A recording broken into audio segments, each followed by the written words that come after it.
keeping the conscious mind happy that it's doing something, and at the same time not interfering with what your non-thinking consciousness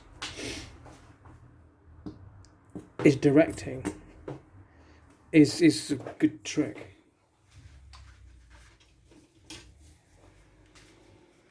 We get so used to doing the same things on reflex using the conscious mind that we presume that the conscious mind knows best, even when we know it doesn't. And we also think that the conscious mind is us.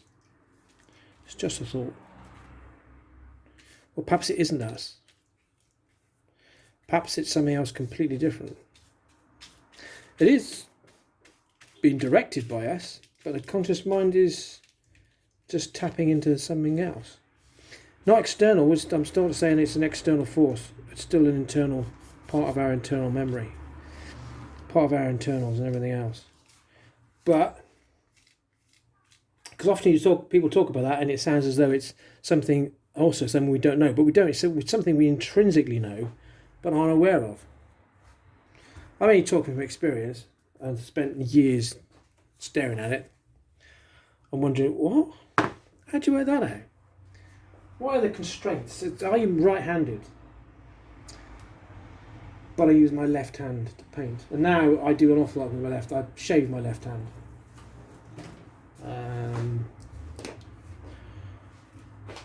And if you can put it into neutral. You can put your conscious mind into neutral, but still access it. It's a really interesting. It's like smells different to everything else. What I'm going to do is this one. Then you can do it, and that was half the reason, or partly the reasons. There's always multiple reasons why you do things. Never one reason, always multiples. Why you started using the left hand rather than the right hand. I do want to wear my left side out for a start. I want to use that. And also the what? I can't say that.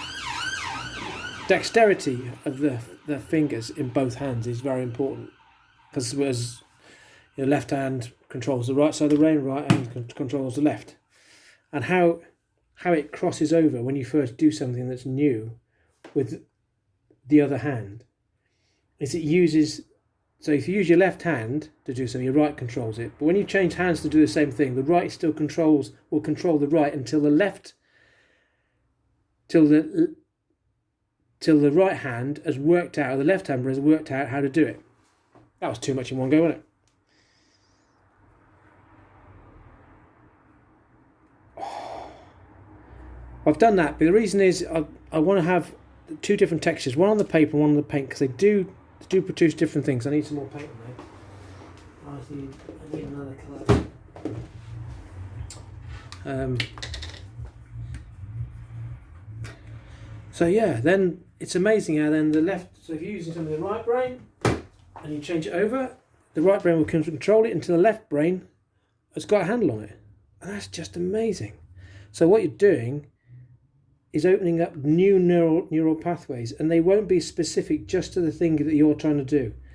They will be neural pathways which will help and change everything else that you do as well, because that's what it does. You don't just open it up and it just says, oh, we're only going to use those neurals when we're doing that specific thing.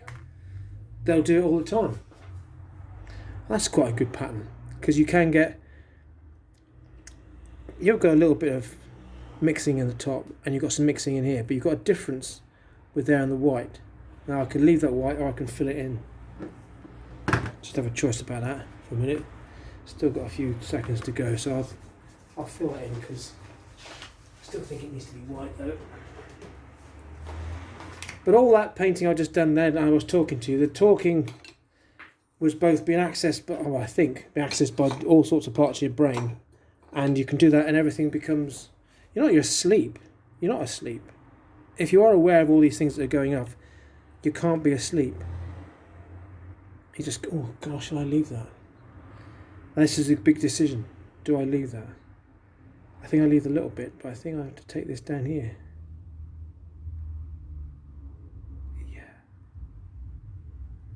Yeah, that was the one. Yeah. That's correct. We'll leave that there.